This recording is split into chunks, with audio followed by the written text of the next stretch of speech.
The pain is real. The pain when you need to pee is real.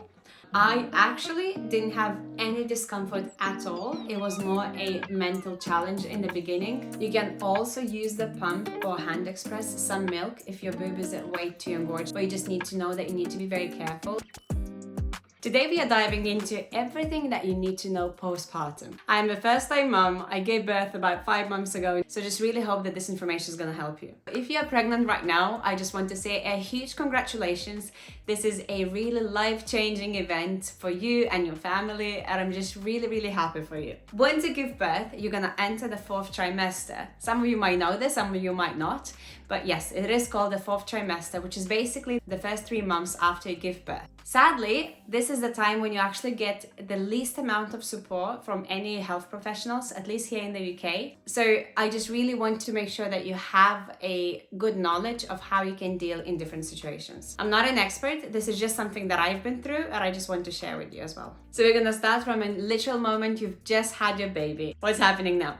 So it really depends on where you're from, what kind of health professionals you have around you, if you do have any, if you had a C-section or you had a natural birth, if you had epidural or you didn't, if you had any complications or you didn't, if your baby is okay or your baby needs some support. These factors can really change and impact the first moments that you're gonna have with your baby. I personally had a natural birth without epidural and my baby was born at 39 weeks and 4 days. And so straight away from once my baby was born, I was able to have a golden hour, which is basically called a time with your baby when you do skin to skin, and that's the first time your baby starts to latch on your chest if that's something that you're planning to do. I had a water birth, so as soon as the baby came out, the baby was placed on my chest, and then I was able to have uninterrupted 3 hours with my baby just doing skin to skin. Of course, the baby gets covered to make sure that he is or she is not cold. Generally speaking, golden hour can be anything between 1 hour to 3 hours. In some cases it is short, in some cases it can be even longer than that. If you do decide to breastfeed and this is the time when your baby latches on you, if you do experience any issues, normally, at least in the UK, this is when you get support from a health professionals around you. It can be midwives or nurses or doctors around you that they can just guide you and explain and just show you how you can make your baby latch or how to support the baby with the whole latching process. I was very lucky that for me breastfeeding was not an issue since the first moment I did it, because I had the good knowledge of what I can do to support my baby, as well as my baby was just born knowing kind of exactly what to do. So we were both very lucky. We didn't struggle with that, but I know that loads of moms do struggle, and it's okay. I would just suggest get some information, maybe do a course or something just before you give birth, just to actually see how you can help and support your baby when they breastfeed, in case that's the route they want to choose. Another thing that you need to know, that you will need to deliver your placenta, and that can happen with medication or without. Normally, if it's with medication, the process is faster. It's probably around like 15 minutes or so. I personally, again, chose to have it done without medication, even though I needed some extra support, but I was one of those stubborn moms that I just really didn't want to have medication. So it took quite a while for me to be able to deliver placenta, and the doctors were a bit concerned, but I still chose to just stick with that process and see where it takes me. And then after an hour, I was able to deliver placenta naturally. During that time, the medical professionals would most likely interfere if you can't deliver it naturally.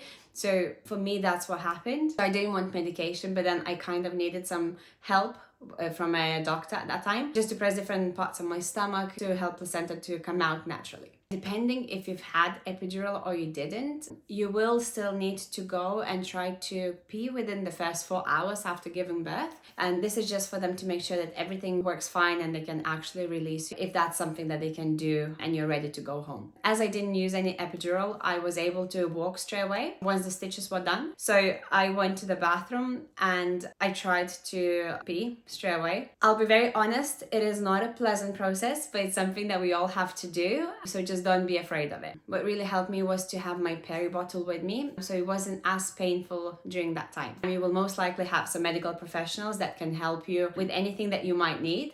So if you need some additional things, need some guidance, if you, for example, just can't do it, even just for encouragement, they just can come and help you out. So just don't worry about this. You will have some sort of support. One more thing that I wanted to mention. So as soon as you give birth and then you stand up, the feeling The actual feeling when you stand up is very weird. Everything is so loose, you don't carry the baby anymore. So you feel so much lighter, but then also like down there, everything feels very different just straight away. You might even like wobble a bit, but that's completely normal. So yeah, just don't be afraid of that. The first night in the hospital, if you have to stay, most likely you will not sleep because your body runs on adrenaline. So even though you think, how is that even possible? Like, because I've just given birth, maybe you didn't sleep for like 24 hours, maybe even 48 hours. It can be different situations. And then after that, you would think that you can actually go and rest, but your body just doesn't want it. And so, for example, I remember myself, I literally just sat in the bed and just stared at my baby instead of going to sleep. So it was just something that I actually stayed awake for like 36 hours without wanting to even sleep at all. And that's including the birth.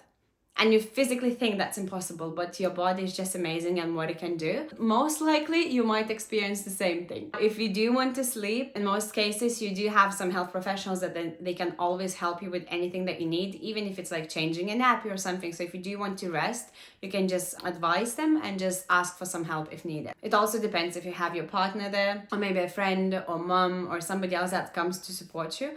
They also can help you with those main tasks to help your baby. And then you can just get some rest as well if you really want to. If you do breastfeed though, you will need to wake up every 2 to 3 hours to breastfeed your baby to make sure that they are fed. Also during that first 24 hours, your babies most likely will be extremely sleepy. So they will sleep during pretty much entire time once you feed them, and then they're gonna fall back to sleep. So you don't have to worry that you really have to like look after them or do anything with them because their wake windows like pretty much non-existent at that time. So you will be able to get some rest if that's something that you want to do. But now we're gonna talk what's called a second night syndrome. This is a very common thing. Most likely your second night will look completely different to the first one that you had. And this is when the baby starts crying a lot and they can't settle, and then they need you all the time. They might cluster feed. They might just literally need you to hold them non-stop. This is actually how your life with a newborn is gonna look like most of the times, instead of actually how it was on the first night.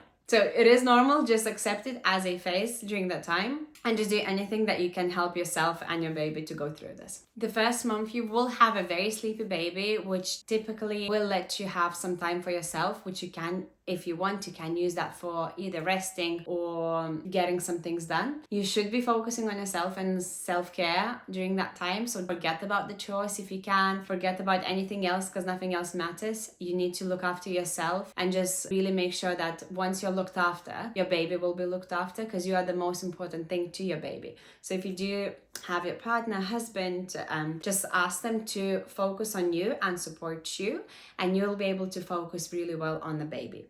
And I think that's the best way to really function in those first months, especially in that first month, I'd say. The wake windows for a newborn baby are very short. Every baby is very different, so you can't really just put them all in the same category and just say that's how long it's gonna be. It can be anything from 30 to 90 minutes. So sometimes you're literally just gonna be able to feed your baby and the baby is just gonna go back to sleep and that's it. Sometimes you'll be able to feed your baby and then maybe cuddle a bit and just spend a little bit of time together, and then again the baby is just gonna fall back to sleep.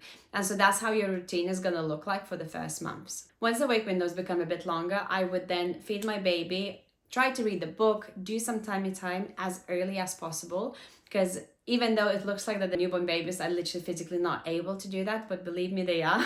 So yeah, try to do tummy time as much as you can during the day. Cuddle with them, play with them, and then the baby again is gonna go back to sleep. And then just repeat the same during the entire day. Another thing that you need to know is that your baby will have it's called day and night confusion, which is basically when they don't understand when it is a daytime and what is a nighttime. And that's why most of the babies are up during the night and sleeping during the day. This is all because when they're in your tummy, most of the times it's dark for them. So first of all, that's already confusing because once they come out, it's light at some point. So it doesn't really mean anything to them at that stage just yet. And so when you're pregnant and then you move during the day, you kind of rock them so they go back to sleep. And then during the night, this is when they would normally be up just because you are staying still. So then they would be up. So the moment they come out, it is very confusing for them because then it's kind of opposite. I wasn't the best at explaining this, but I hope it really makes sense to you. Day and night confusion can last anywhere between 6 to 11 weeks. depending on the baby, but that's kind of an approximate guideline. Now let's talk milk. So milk typically comes in anywhere between day 3 and 5. For me personally, that happened on day 5, so it was in the later days compared to how early it can be for some other moms. Now, the moment this happens, your body and your mind, they're gonna go through a lot. The hormones are just gonna go crazy, and you're not gonna understand why one second you wanna cry, and then another second you want to laugh, and then you're angry, and then you're upset, and then you're happy, and like all these emotions just literally gonna go wild. And that is completely normal. Then your boobs also become really engorged, and it can even feel a bit painful. And I remember the moment that happened on day 5 for me. I literally looked at the mirror and I was like, I don't understand. Like, I can't recognize myself by looking in the mirror, because as the time, the milk is not regulated yet. So it's so much of it. At least that's what happened to me. And then I looked at the mirror and I could not recognize how my body looked like. But then once you start feeding your baby and then you get into a normal routine and your body understands how much milk it needs to produce, everything kind of settles down and it goes back to normal. The moment the boobs get engorged, what really helped me was having a warm bath and just doing a gentle massage. And that really just made it calm down. I did though manage to get mastitis during the first month, I believe. And that was just because I went outside and were out for longer periods of time and I didn't feed my baby for 2 hours, I think that was. But for some reason that made my boob too engorged. I got mastitis for a few days. You can also use the pump or hand express some milk if your boob is way too engorged that it gets uncomfortable for you. But you just need to know that you need to be very careful and not to express too much milk, because if you do that, your body is gonna think that that's what your baby is having, meaning the body needs to produce more milk. And so by doing that to relieve yourself once, you're actually gonna make your body produce more milk. And so you will be getting that engorgement much more often. If you use that method, just be very careful and just express as little as possible just to make yourself feel a bit more comfortable. As I mentioned before, I'm not a professional by any means. That's just something that helped me. So if you do have any specific situation that you would like to discuss with a lactation consultant, feel free to contact somebody that actually can give you a right advice in your situation. Another thing that's important to discuss is the bleeding after you give birth. And so that typically lasts about 6 weeks. It can be less, it can be more. For me personally, it lasted 4 weeks and then I thought that was over. But then after 1 week, it actually returned and lasted for another 2 weeks. So that is also normal. The first week will be quite a heavy bleeding. So I would really suggest using either pads or those disposable panties that you can use. That was something that I preferred, but I did change them regularly. Or you can just use pads if that's something that's better for you. What you also can use is a cooling pad that can help you with discomfort down there. And that's something that I found at that time it was life-changing. Also important to say that your bleeding really depends on your physical activity. And that's why during those first 6 weeks, it is advised to stay as relaxed and as calm as you can. You shouldn't really be exercising too much during that time as well, just because you might bleed more during those times. Try to rest in bed or stay relaxed as much as you can so your body can dispose of anything that it doesn't need anymore, and then your bleeding is gonna regulate. Now I'm just gonna quickly touch base some of the postpartum essentials that really helped me during this time, and I hope that that's gonna help you as well. Yes, you will need to get some pads for your bleeding. If you do prefer using disposable underwear, you can also use that or both. Look at those cooling pads because they're very, very good as well. You can also use some disposable mats that you can put underneath the sheet just in case if you bleed through, and that can just help to save your mattress. Also, peri-bottle is essential, especially if you gave birth naturally, because the pain is real. The pain when you need to pee is real, but it's gonna slow down. I think for me, the pain lasted a week, but then it kind of slowed down. I did have a 2nd-degree tear, but I think that also depends, where it tears as well.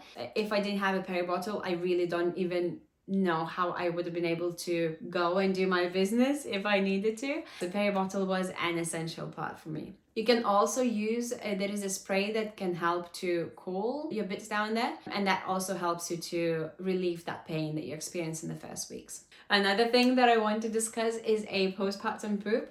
From my experience, it's not as scary as some moms might say that it is. I actually didn't have any discomfort at all. It was more a mental challenge in the beginning because I was very scared to go and try because I associated that pain with the pain that I was feeling during the actual birth, because you do use the same muscle once you push out the baby and you actually try to go and do your business. It was just a mental thing for me more rather than the pain. But the moment I did that first, I think it took me about 2 days or 3 days maybe.